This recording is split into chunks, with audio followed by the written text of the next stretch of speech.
Mesdames, Messieurs, bonsoir. Merci de votre présence à ce conseil municipal. Alors, je vais commencer, comme d'habitude, par l'appel. Donc, Lucie Boisdin, c'est procuration à M. Hanol, c'est ça? À M. Moulin, pardon. Alexandre Moulin. Présent. Marie-Hélène Casteil. Présente. Didier Hanol. Présent. Thérèse Adou. Présente. Maxime Sanchez. Présent. Sylvie Delaunay. Absente. Karine Maineris-Bonfanti. Présente. Thierry Massotto. Absent. Marjorie Almendros. Présente. Louis Puitch, procuration à moi-même. Jocelyne Fréville. Présente. Mathieu Baille. Absent. Christelle Aracil. Présente. Éric Savine. Il n'a pas donné procuration. Isabelle Dumec. Présente. Michel Bouscas. Présent. Géraldine Blondel. Présente. Roland Hubert. Présent. Denis Jaubert. Présent. Salvador Bagnouls. Présent. Christine Gadave. Présente. Je vous remercie. Alors, je vais nommer comme secrétaire de séance Marjorie Almendros. Tu as rigolé, alors je t'ai choisi. Voilà. Alors, avant de démarrer, le dernier conseil municipal ayant eu lieu quelques jours après un événement, j'aimerais que nous fassions une minute de silence en mémoire d'un de mes collègues, donc M. Alain Gott, maire de Saint-Laurent-de-la-Salanque, membre de la communauté urbaine de Perpignan-Méditerranée Métropole, qui nous a quittés donc au mois de décembre en souvenir de son engagement pour sa commune, mais aussi pour Perpignan-Méditerranée Métropole et pour le territoire. Je vous remercie.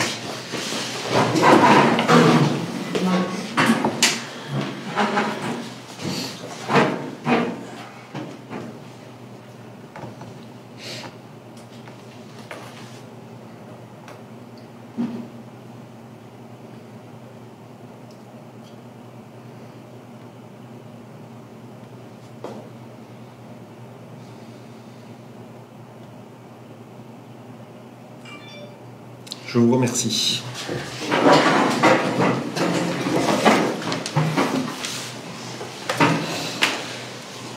Alors, concernant le compte rendu du conseil municipal du 4 décembre 2024, donc nous avions les informations des décisions prises par délégation. Nous avions l'approbation du projet Bourg-Centre.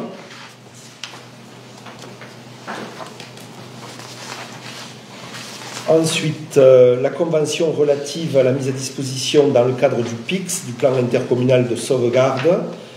Nous avions la répartition des redevances d'occupation du domaine public, en ce qui concerne l'électricité, entre les voiries d'intérêt communautaire et les voiries communales. Nous avions le procès-verbal de retour de la compétence voirie, donc des biens mis à disposition APMM en 2017, le procès-verbal constatant la mise à disposition gratuite au profit de la commune par PMM des biens de son domaine public routier, leurs dépendances et les ouvrages d'art attenants. Nous avions la clôture du CIVI des Aspres,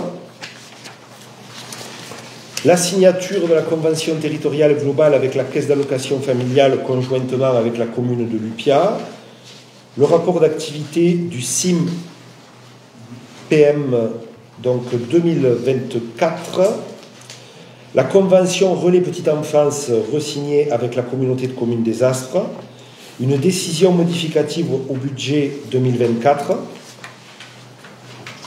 la modification du tarif de portage de repas à domicile, l'ouverture par anticipation des crédits d'investissement pour 2025, la convention de mise à disposition de moyens au profit du Centre communal d'action sociale, le volet protection sociale complémentaire prévoyance, la convention de participation de la commune pour les agents, l'instauration de l'indemnité spéciale de fonction de la filière police municipale,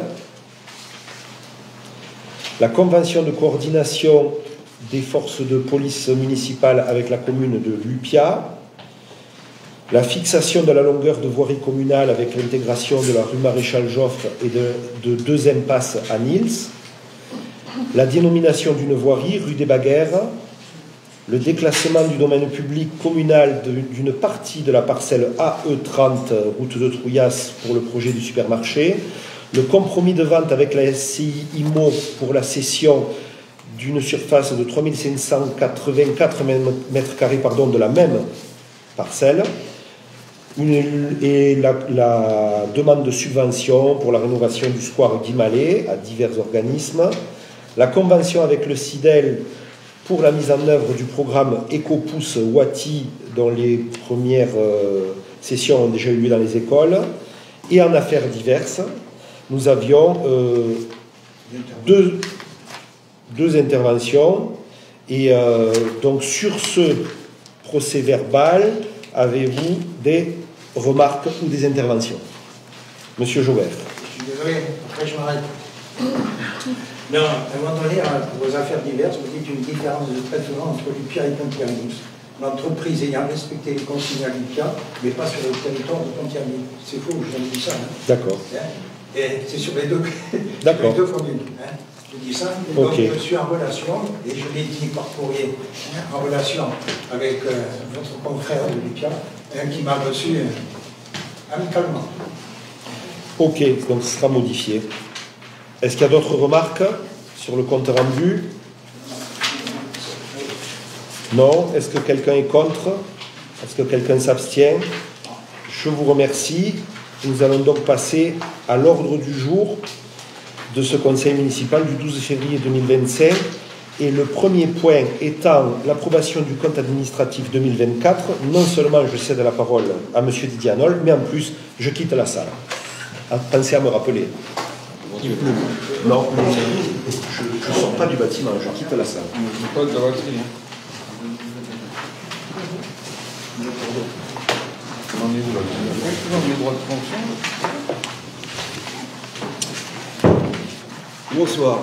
Donc le compte administratif 2024 est le premier à être exécuté sous la nouvelle nomenclature comptable M57 et non plus la M14.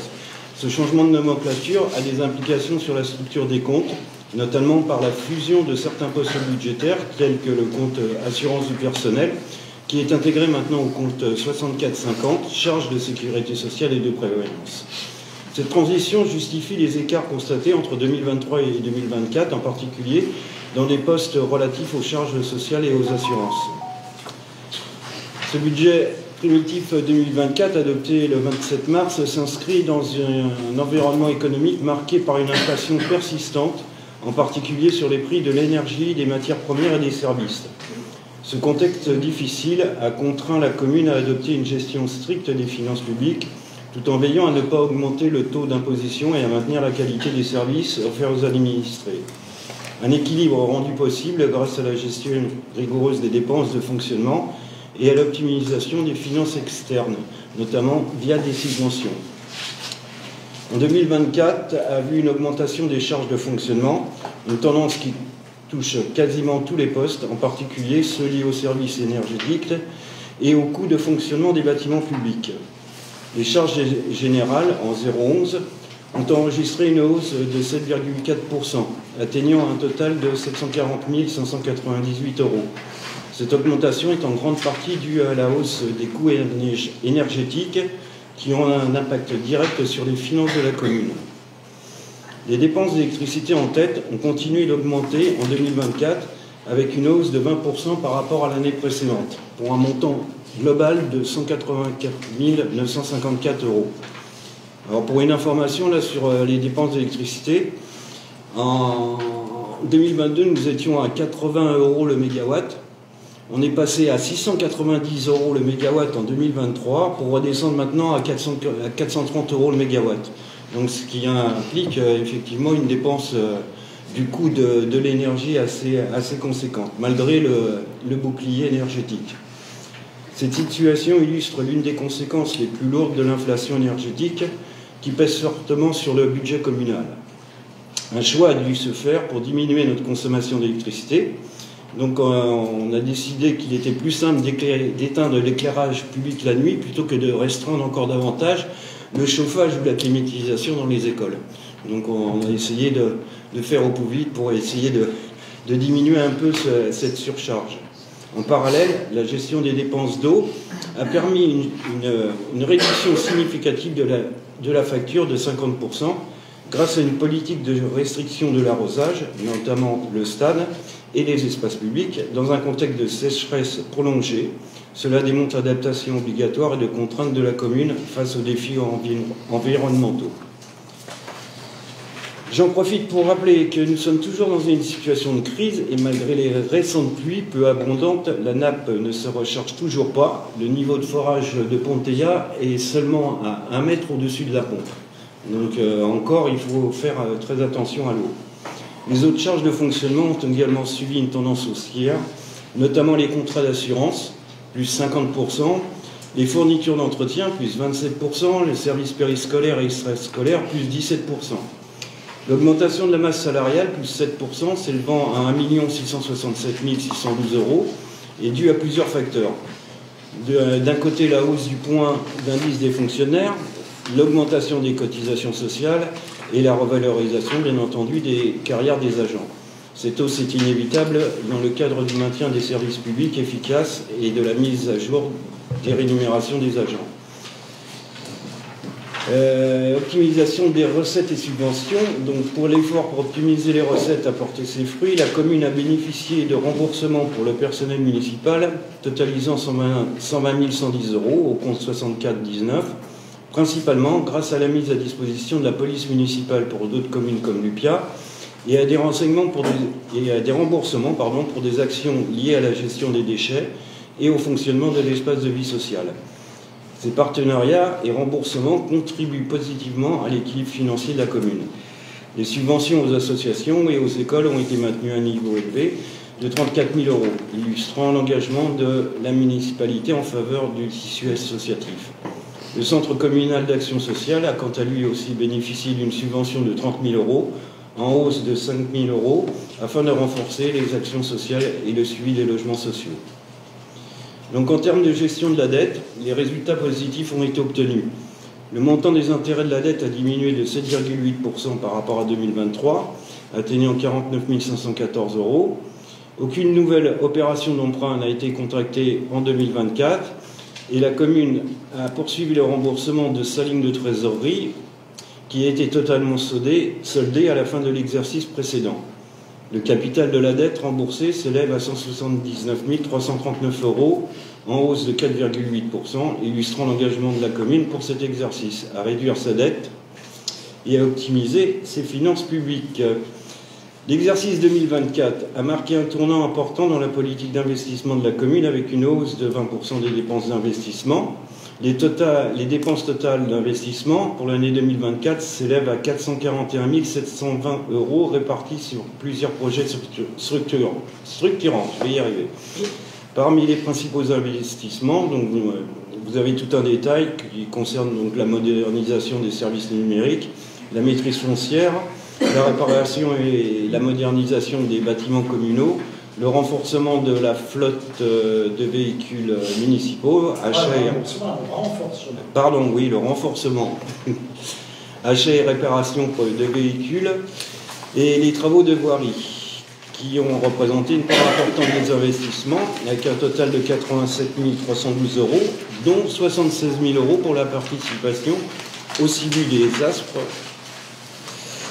Sur la partie des travaux d'aménagement urbain, vous avez tout aussi évalué à 131 515. Donc on a tout un panel d'interventions sur les salles municipales et les sanitaires du stade, le boulodrome, barbecue et toiture, les jardins partagés, la mise aux normes de l'espace Ali, les divers entretiens du stade et du square, les nouveaux sanitaires du stade et de la LSH, les climatisations et chauffages, la pompe de relevage de la pétanque, l'acoustique de l'école maternelle Gaudy, le City Stade qui a été rénové, le cimetière et l'église de Nîmes. Par ailleurs, la vidéoprotection a continué d'évoluer avec des dépenses de 69 274 € pour renforcer la sécurité dans la commune. Grâce à une recherche active des financements extérieurs, la commune a pu multiplier par 3 le montant des subventions encaissées en 2024, pour un montant de 311 111 €. Donc, avec le département pour 32 875 €, les amendes de police pour 5 000 € le fonds de concours de PMM pour 147 000 € et les pubs de lotissement pour 55 750 € et l'État pour 69 730 €. Ces subventions permettent de financer une grande partie des investissements et montrent l'efficacité de la commune à mobiliser les ressources extérieures pour soutenir le développement. Le résultat global de fonctionnement pour 2024 s'élève donc à un solde positif de 884 880 €, une performance solide malgré l'augmentation des charges. Ce résultat en baisse par rapport à 2023 où on était à 1 036 944 €, mais reste élevé en comparaison des années précédentes, témoignant la gestion prudente et le contrôle rigoureux des finances publiques. Le résultat global d'investissement, en revanche, est déficitaire à moins 225 770, ce qui est normal dans une phase d'investissement où les dépenses dépassent souvent les recettes. En somme, la commune clôture l'exercice 2024 avec un résultat global de clôture de plus 659 109 €. Le compte administratif 2024 est ainsi conforme au compte de gestion et les restes à réaliser ont été reconnus comme sincères. Le conseil municipal adoptera donc le compte administratif 2024 tel que présenté. En section fonctionnement, les recettes de fonctionnement à 2 953 210 €, les dépenses de fonctionnement à 2 750 450, ce qui donne un résultat d'exercice de plus 202 759 €, auquel s'ajoute l'excédent de fonctionnement antérieur pour un résultat global de fonctionnement de 884 880 €. Dans la section investissement, les recettes d'investissement de 728 871 € pour une dépense d'investissement de 632 387, qui donne un résultat d'exercice positif de 96 484, auquel s'ajoute le solde d'investissement antérieur négatif de 322 254. On arrive à un global d'investissement de 2024 de moins 225 770 €.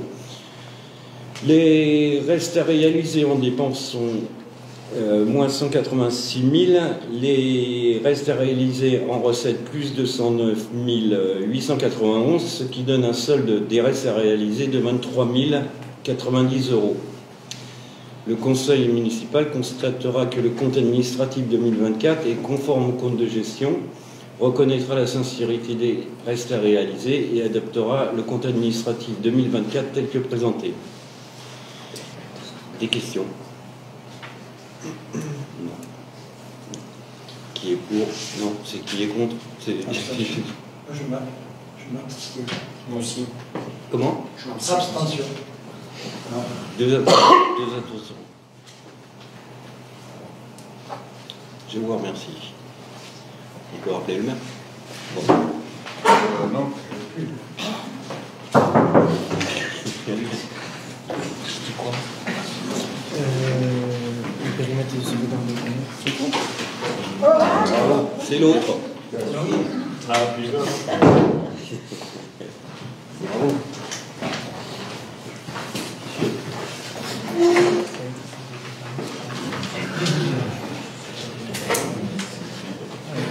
Allez, le point numéro 2, c'est toujours M. Hanol pour l'approbation du compte de gestion 2024.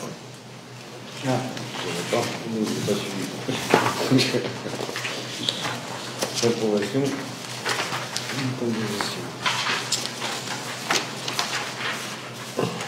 Donc, après en avoir fait présenter le budget primitif de l'exercice et les décisions modificatives qui s'y rattachent, les titres définitifs des créances à recouvrer, le détail des dépenses et celui des mandats délivrés, les bordereaux de titres de recettes, les bordereaux de mandats, le compte de gestion dressé par le comptable public de la trésorerie de Perpignan, accompagné des états de développement des comptes de tiers, ainsi que de l'état de l'actif et l'état du passif, les restes à recouvrer et l'état des restes à payer. Après avoir entendu et approuvé le compte administratif de l'exercice 2024, après s'être assuré que le comptable public a repris dans ses écritures le montant de tous les soldes figurant sur le bilan de l'exercice 2023, celui de tous les titres de recettes, celui de tous les mandats de paiement, ordonnances, et qu'il a procédé à toutes les opérations d'ordre qui lui ont été prescrites de passer dans ses écritures. Donc, statuant l'ensemble des opérations effectuées du 1er janvier au 31 décembre 2024, y compris celles relatives à la journée complémentaire, statuant sur l'exercice du budget de l'exercice 2024 en ce qui concerne les différentes sections budgétaires et le budget annexé, statuant sur la compatibilité des valeurs inactives, le Conseil municipal constatera que le compte de gestion dressé pour l'exercice 2024 par le comptable public de la trésorerie de Perpignan, visé et certifié conforme par l'ordonnateur, n'appelle aucune réservation ni réserve de sa part. Le Conseil municipal approuvera le compte de gestion dressé pour l'exercice 2024 par le comptable public de la trésorerie de Perpignan. Voilà, c'est comme chaque année, on n'a pas de questions à se poser, c'est les comptes rendus par le Trésor public que l'on doit approuver. Est-ce que quelqu'un est contre? Est-ce que quelqu'un s'abstient? 2 abstentions. Ok. Je vous remercie. L'affectation du résultat 2024, toujours M. Hanol. Donc, constatant que le compte administratif fait apparaître un excédent de fonctionnement de 884 880 €, décide d'affecter le résultat de fonctionnement 2024 comme suit.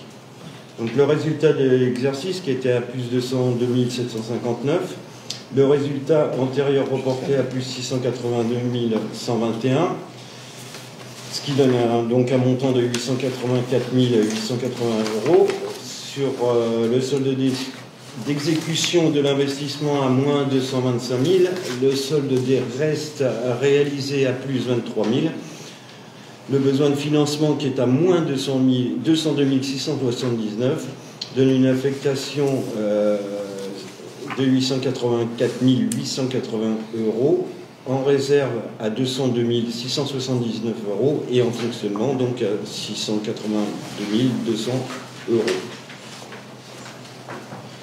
Donc le conseil municipal décidera d'affecter le résultat de la commune tel que subvisé.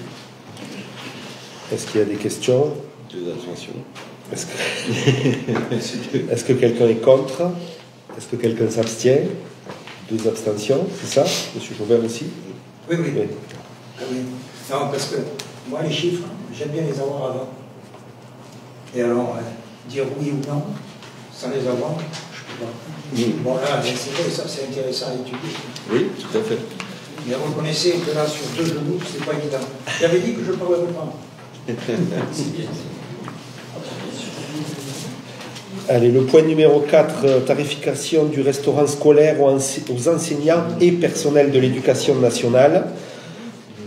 Donc, je vous rappelle que le restaurant scolaire a un tarif adapté aux enfants, que ce soit de l'école ou de l'accueil de loisirs, avec un tarif spécifique. Depuis un vote pris en conseil municipal, nous avons un tarif à 5 € pour les seniors qui souhaitent s'inscrire le mercredi pour les repas intergénérationnels. Et nous avons régulièrement des personnels de l'éducation nationale et des enseignants, je fais le distinguo parce qu'il y a des personnels d'éducation nationale hors enseignants, qui mangent au restaurant scolaire. Et donc je souhaitais vous proposer qu'on puisse leur appliquer le même tarif que les seniors à 5 €. Ce qui permettra, je pense, qu'ils restent plus régulièrement, qu'ils partagent le repas plus régulièrement avec les enfants, avec nos équipes, etc. Voilà. Est-ce qu'il y a des questions à ce sujet? Est-ce que quelqu'un est contre? Est-ce que quelqu'un s'abstient? Je vous remercie. Le point numéro 5, la convention de remboursement relative à l'entretien des voiries d'intérêt communautaire 2024. Allez, c'est Maxime qui prend la parole. Alors, je vous rappelle que le retour de la compétence voirie aux communes exclut la gestion de la voirie d'intérêt communautaire, relevant toujours de la compétence intercommunautaire. Considérant que la voirie d'intérêt communautaire comprend les routes principales, les axes de circulation stratégiques, les voies de transport en commun, les accès aux équipements et services publics majeurs, ainsi que d'autres infrastructures essentielles pour le bon fonctionnement de la communauté urbaine. Constatant que sur les 19 km de voirie communale totale pour Ponteilla-Nils, 2,5 km sont désignés comme voirie d'intérêt communautaire. L'avenue de Nils pour 762 mètres, l'avenue de Perpignan pour 1176 mètres, l'avenue de Poyestre sur Nils, 551 mètres. Considérant que la gestion de la voirie d'intérêt communautaire nécessite des décisions et des investissements coordonnés entre les différentes entités au sein de la communauté urbaine pour assurer un réseau routier efficace, sécurisé et répondant aux besoins de la population et des activités économiques locales. Considérant qu'afin d'assurer la continuité et la qualité d'entretien des voiries communales et d'intérêt communautaire, il a été décidé que les communes prendront en charge l'entretien des voiries d'intérêt communautaire pour le compte de la communauté urbaine. Considérant que la communauté urbaine procédera au remboursement des charges liées à cet entretien pour 2024, comprenant l'entretien de la chaussée, la réparation des bordures et trottoirs, le balayage et le nettoyage de la chaussée et des accessoires du domaine public routier, la mise en place de la signalisation verticale et horizontale, l'entretien des feux tricolores, la maintenance de l'éclairage public, la taille et le remplacement des arbres d'alignement, les factures d'éclairage public, la collecte et le traitement des rejets clandestins, la réalisation des astreintes de voirie et d'intervention d'urgence. Considérant que la convention détaillant ses modalités de remboursement a été transmise aux membres du conseil municipal, précisant que pour l'année 2024, le montant s'élève à 20 516 € pour Ponteganils. Je vous demande l'approbation de cette convention qui garde les mêmes dispositions que celles approuvées l'année dernière. Est-ce qu'il y a des questions? Non. Est-ce que quelqu'un est contre? Est-ce que quelqu'un s'abstient? Je vous remercie. Le point numéro 6, convention de prestations complémentaires avec Perpignan Méditerranée Métropole relative à la compétence déchets. Et donc c'est Madame Casteil qui va vous en parler. Oui.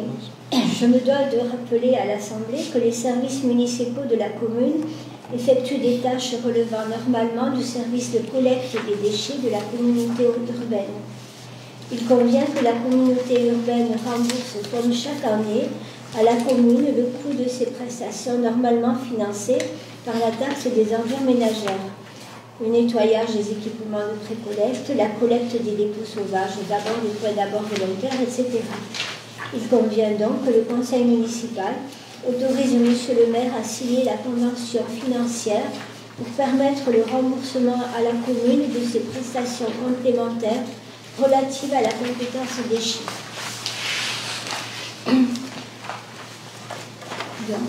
Est-ce qu'il y a des questions?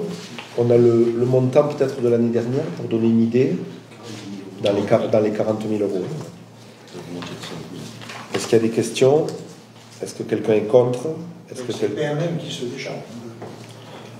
C'est-à-dire que quand on va tous les lundis matins faire le tour des colonnes à déchets pour ramasser ce qu'il y a autour, par exemple, je vois mal les services de PMM le faire sur 37 communes. Voilà. Le derrière, c'est quand même le PMM qui se décharge. Tout à fait.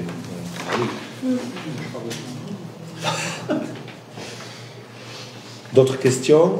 D'autres interventions? Est-ce que quelqu'un est contre? Est-ce que quelqu'un s'abstient? Je vous remercie. Le point numéro 7, acquisition par l'établissement public foncier local Perpignan Pyrénées-Méditerranée d'un bien bâti situé inter rue des Roitelets. Dans la continuité de notre souci de redynamisation du cœur de ville et de notre politique de maîtrise foncière, je vous propose d'acquérir un bien immobilier qui permettra de renforcer l'offre d'infrastructures de loisirs pour la jeunesse. Ce bien est situé inter rue des Roitelets, sur la parcelle AH 231, d'une superficie de 108 mètres carrés au sol, valeur d'acquisition 110 000 €. Ce bâtiment permettait d'agrandir et d'adapter l'accueil de loisirs actuel, puisqu'il est enclavé entre deux parcelles communales, en l'occurrence entre des salles associatives et l'accueil de loisirs actuel. La présence de ces parcelles adjacentes permettrait de renforcer le projet d'aménagement et d'envisager des développements futurs dans un respect de l'urbanisme et des besoins de la commune. Donc, vous savez tous que le PFL a des frais de portage qui sont minimes et que nous pouvons passer par eux pour faire cette acquisition. Donc, je vous propose une acquisition, alors je cherche la durée, voilà, sur 15 ans, pardon, ce qui ferait une annuité annuelle de 4 326,67 €, constituée de 3 666 € de capital et 660 € de frais de portage. Est-ce qu'il y a des questions à ce sujet? Tout le monde a compris de quel bâtiment il s'agissait? Oui, je suis comme ça. Voilà. 5 000 euros, vous dites. Oui. Et vous remboursez annuellement. 4 000. Ah oui, d'accord. D'accord. Ça fait. Oui, c'est vrai. Est-ce qu'il y a des questions, des interventions? Est-ce que quelqu'un est contre? Est-ce que quelqu'un s'abstient? Je vous remercie. Le point numéro 8, avenant à la convention de projet urbain partenarial de PUP sur le domaine Mirabet entre PMM, Perpignan Méditerranée Communauté Urbaine, la SNC Opale et la SAS Titus, ainsi que l'avenant numéro 1 à la convention de reversement de la participation financière entre PMM et la commune suite au transfert partiel du permis d'aménager. C'est Maxime qui va vous en parler. Alors, dans le cadre de l'opération de lotissement domaine Mirabet, situé dans le secteur nord de la commune de Ponteilla-Nils, un projet urbain partenarial a été institué pour la gestion et le financement des équipements publics nécessaires à l'aménagement. Initialement, la SNC Opale était l'unique aménageur de ce projet. Toutefois, un transfert partiel du permis d'aménager a été accordé à la SAS Titus pour une partie des lots de 3 à 10. Ainsi, il est nécessaire de modifier la convention de PUP existante pour ajuster les contributions financières de deux aménageurs, la SNC Opale et la SAS Titus, et de réactualiser la convention de reversement de participation financière entre PMM et Ponteilla-Nils. Point numéro 1, modification de la convention de PUP domaine Mirabet. L'avenant numéro 1 à la convention prévoit une scission de la participation financière initialement due par la SNC Opale en deux contributions distinctes.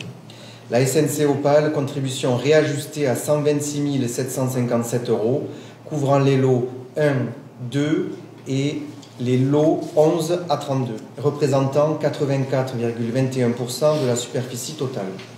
La SAS Titus, contribution fixée à 23 768 € pour les lots 3 à 10, représentant 15,79% de la surface totale. Modification numéro 2 de la convention de reversement de la participation financière.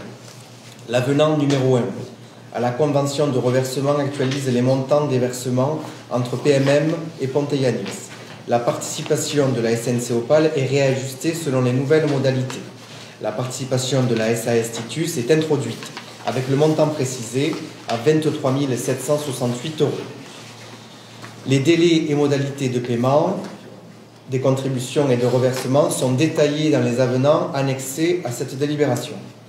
La proposition de délibération, approuver l'avenant numéro 1 à la convention de PUP domaine Mirabet entre PMM, la SNC Opale et la SAS Titus fixant les nouvelles contributions financières, 126 757 € pour SNC Opale, 23 768 € pour la SAS Titus. Approuver l'avenant numéro 1 à la convention de reversement de participation financière entre PMM et Ponteilla-Nils, actualisant les montants de reversement relatifs aux contributions des deux aménageurs. Inscrire les dépenses et recettes correspondantes dans les budgets de la commune conformément aux prescriptions. Autoriser le maire ou son représentant à signer les avenants et tout acte nécessaire à la mise en œuvre de ces ajustements. Cette délibération permet d'ajuster la contribution des aménageurs suite au transfert partiel du permis d'aménager et garantit ainsi une gestion équitable et conforme des financements relatifs aux équipements publics nécessaires à l'opération domaine Mirabet. Elle assure également le bon suivi des engagements financiers entre PMM, la commune et les aménageurs. Merci. Est-ce qu'il y a des questions, des interventions? Est-ce que quelqu'un est contre? Est-ce que quelqu'un s'abstient? Je vous remercie. Le point numéro 9, la mise en place d'un périmètre de sauvegarde du commerce et de l'artisanat de proximité sur l'ensemble de la commune. Alexandre Moulin. Merci, monsieur le maire. Donc, au regard des enjeux locaux et de l'environnement réglementaire, il est proposé de définir le périmètre de sauvegarde des commerces, du commerce et de l'artisanat de proximité sur l'ensemble du territoire de la commune de Ponteilla et de Nils. Ce périmètre vise à garantir un équilibre entre les différents types de commerce et à lutter contre la monoactivité qui pourrait déstabiliser le tissu commercial local.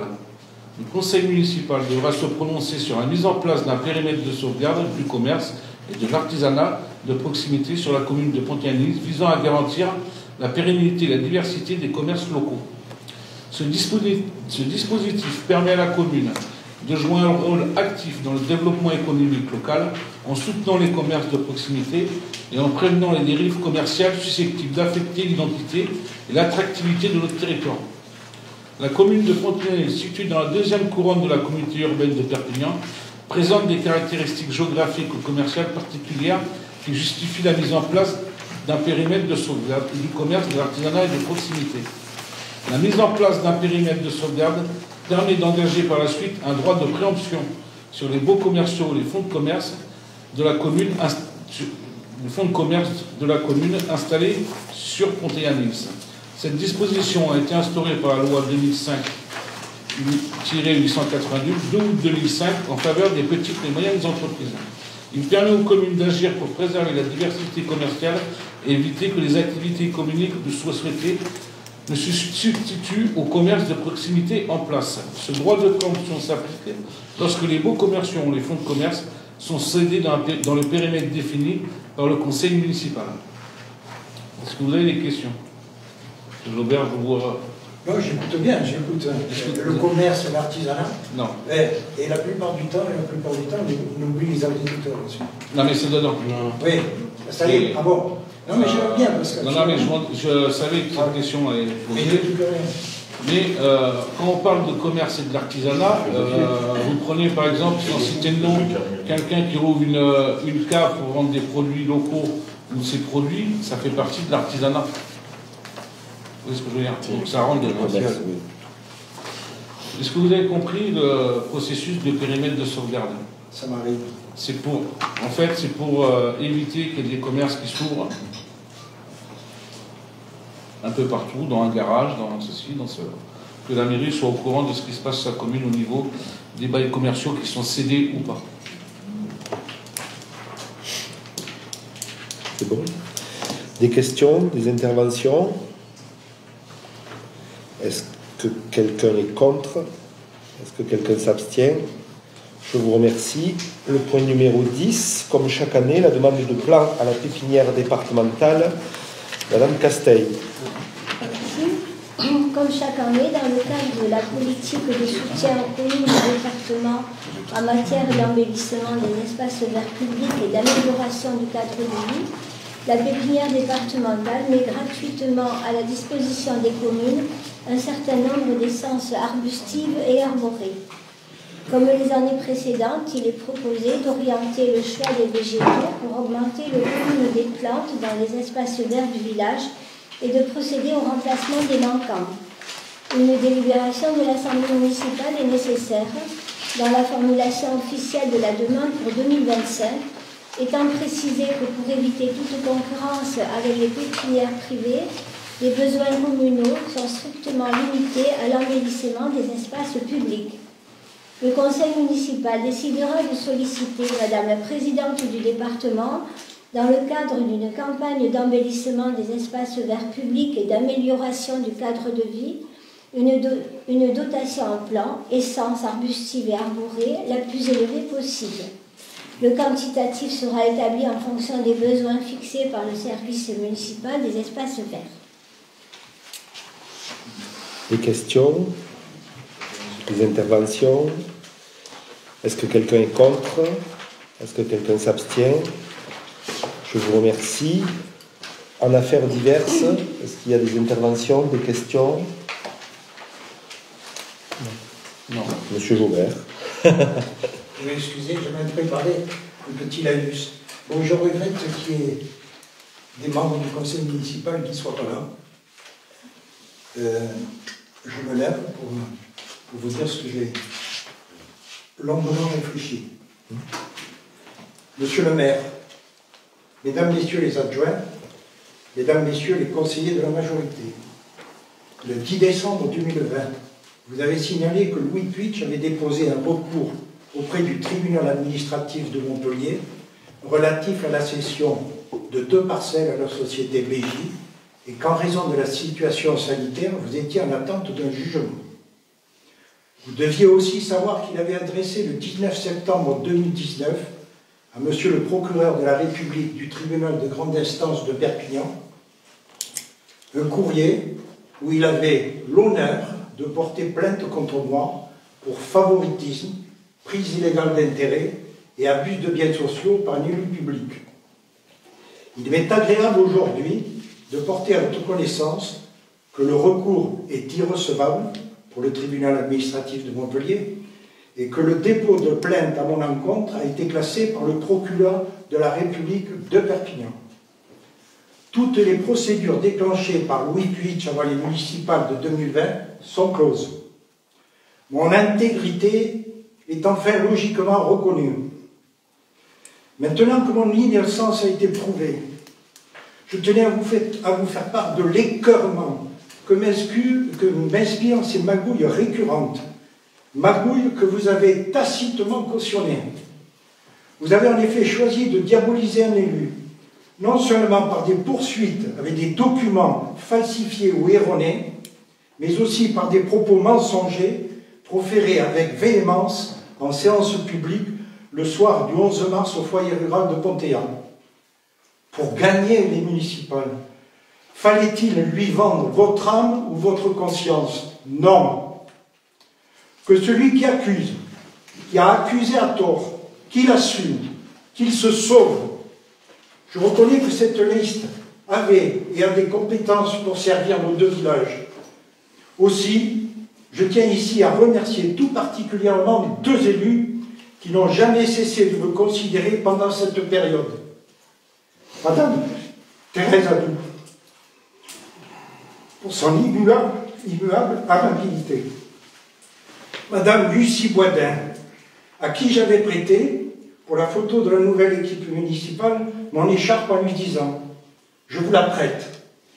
Mais si vous estimez que je l'ai dignement portée, sachez que je vous l'offre. » Je suis désolé que Mme Boivin ne soit pas là. Madame la première adjointe, Madame Boisdin, vous l'avez gardée. Prenez-en soin. J'y tenais. Je demande que cette déclaration soit reproduite intégralement dans le procès-verbal de la séance du conseil municipal de Pontéan-Nice de ce jour, 12 février 2025. Merci. Vous aurez la lettre, tenez, je vous la remets, les mains signées. Bravo, monsieur le maire. Non, c'est pénible, je vais vous dire franchement. Vous n'avez jamais vécu une mise en garde, une mise à but, pardon. Où finalement, il y a un officier qui appelle, on était en vacances, on épouse les petits-enfants, votre mari est en garde à vue. C'est dur. Merci. Merci, excusez-moi. Nous prenons acte de votre intervention et elle sera notée dans le procès-verbal du conseil municipal, monsieur Joubert. Est-ce qu'il y a d'autres questions, d'autres interventions? Non? Bon, alors moi je voudrais revenir sur l'extinction de l'éclairage public, puisque apparemment il y a ces derniers temps sur nos communes de Pontéan-Nice quelques cas en particulier d'atteinte aux biens et en particulier sur des véhicules. Alors après je voudrais que c'est regrettable pour ceux qui sont victimes, puisqu'effectivement il y a des victimes. Après, soyons vigilants, et c'est pas certain ici que je vais l'apprendre, c'est vrai que le passé l'a montré aussi, à ce qui peut être écrit sur les réseaux sociaux et à l'exagération qui peut être faite. Et surtout, moi je voudrais insister sur des propos qui ne sont pas justes du tout, en particulier dans la teneur d'une pétition qui est en train de circuler, dans laquelle il y a écrit « montée en puissance d'actes de vandalisme », montée en puissance, il y a eu 3-4 actes ces 2 derniers mois, 11 il y a 2 ans, 6 l'année dernière, on est plutôt dans une descente des actes. Si dans 6 mois on me dit il y en a 3 par mois, on se reposera la question. Aujourd'hui, la montée en puissance, pour moi, c'est des termes trop forts et exagérés. Le plus souvent de nuit, que celui qui l'écrit m'explique comment il le sait et d'où il sort cette information. Parce que nous qui sommes en lien permanent, la police municipale avec la gendarmerie, le plus souvent de nuit, pour moi, il est inventé. On parle de criminalité sur les réseaux sociaux. À un moment donné, c'est un peu exagéré quand même. J'ai repris tous les termes qui sont utilisés. Je veux dire, bon, il y en a même qu'on pourrait considérer un peu comme mensonge, diffamatoire, etc. On ne va pas aller jusque-là, il y a des gens qui sont victimes, il y a des gens qui ont morflé quand on leur vole les 4 roues de la voiture, ça c'est pas un souci. Mais ceux qui lancent la pétition ne sont pas ceux qui ont morflé. Voilà, c'est ce que je voulais dire aussi. Je suis aussi énervé que M. Jobert. Donc, attention. Et moi je suis contre les réseaux sociaux.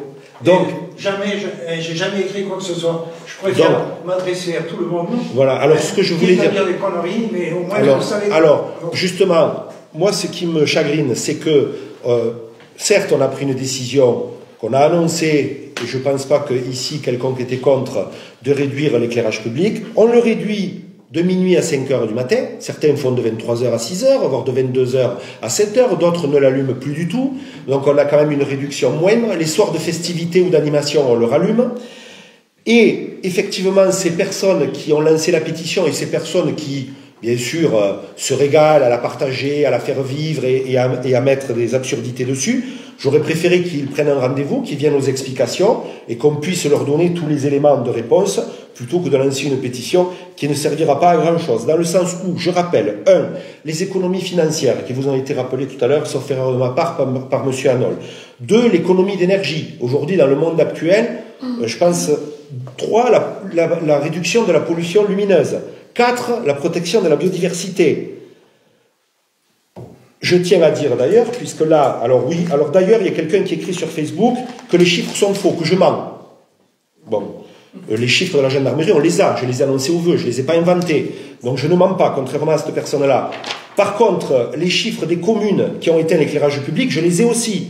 226 communes, seulement dans le département, 40 ont gardé l'éclairage totalement allumé. Et sur les 40, 80% sont des communes très, très, très rurales. Donc ça, je tenais à le dire aussi.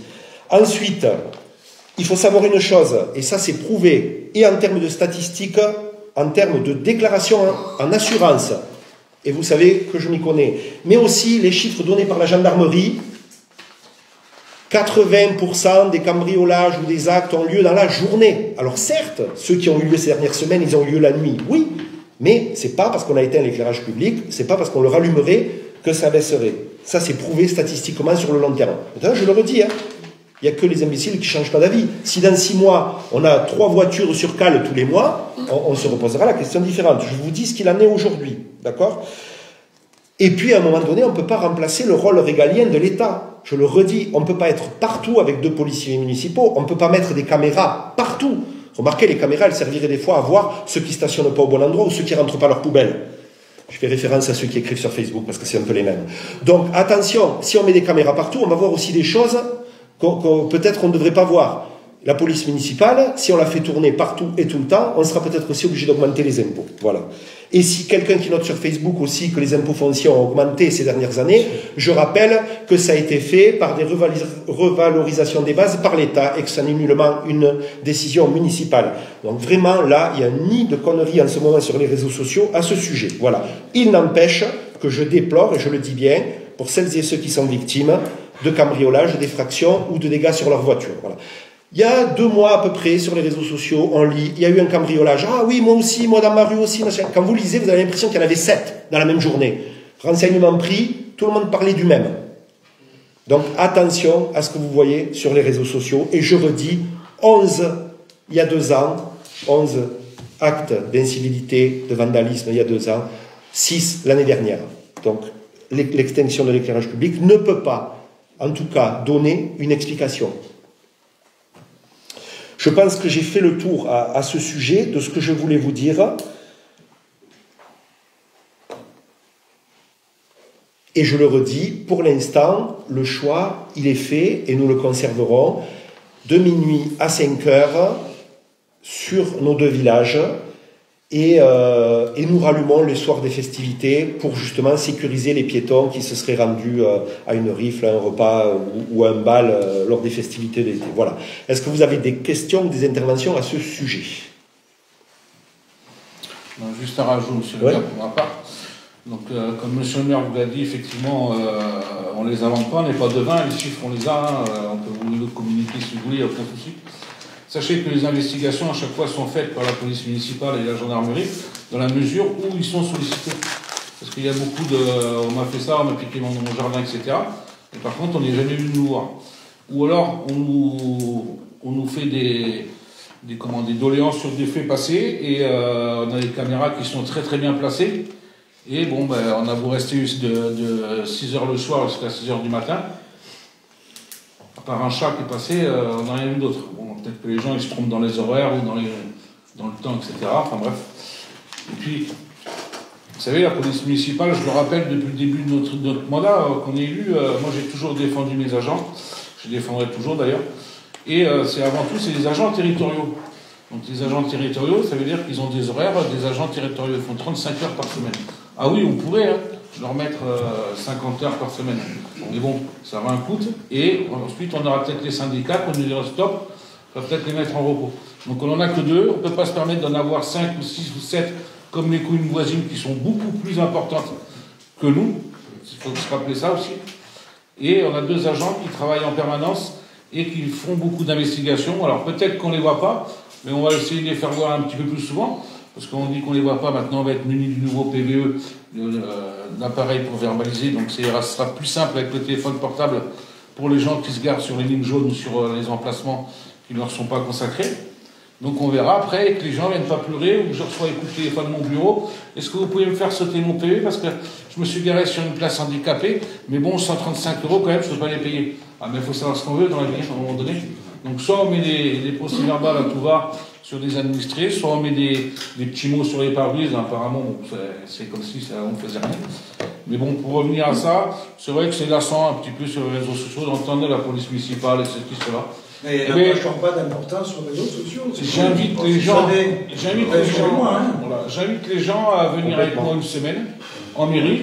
Je vais les accueillir avec le café et tout, et à passer une semaine avec moi avec la police municipale, et ils verront comment ça se passe. Voilà, merci monsieur le maire, c'était un petit peu l'intervention que je voulais dire ce soir. Merci de ces compléments. Donc moi j'invite, par contre je rejoins monsieur Moulin, j'invite celles et ceux qui seraient victimes de tentatives d'effraction, de vol dans le jardin, etc., de nous le faire savoir, pas sur les réseaux sociaux, au travers de l'adjoint à la sécurité, au travers de la police municipale, bien sûr des dépôts de plainte en gendarmerie, parce que c'est ce qui alimente les statistiques et les résultats qu'après nous avons. Effectivement, je vous dis 6 cambriolages l'année dernière, mais s'il y en a eu 6 autres et que personne n'a rien dit, moi je n'en ai pas connaissance. Voilà. Donc c'est important de signaler, de stipuler, de nous informer. Effectivement, pour autant, ne pas remettre l'éclairage public, c'est un choix, mais pour autant, nous ne sommes pas indifférents à ce qui se passe. Ça veut dire que lorsque notre police municipale tourne la nuit, elle va accentuer ses tournées sur certains secteurs. Nous avons demandé au service de gendarmerie d'accentuer également. Et ce que nous allons faire, évidemment, et vous l'avez compris, dans les années à venir, c'est continuer à déployer la vidéoprotection. Voilà, ça c'est une évidence. Après, bien sûr, tout ça, ce sont des budgets. Et donc, nous irons petit à petit. Voilà. Je vous remercie. Est-ce qu'il y a d'autres interventions, d'autres questions ?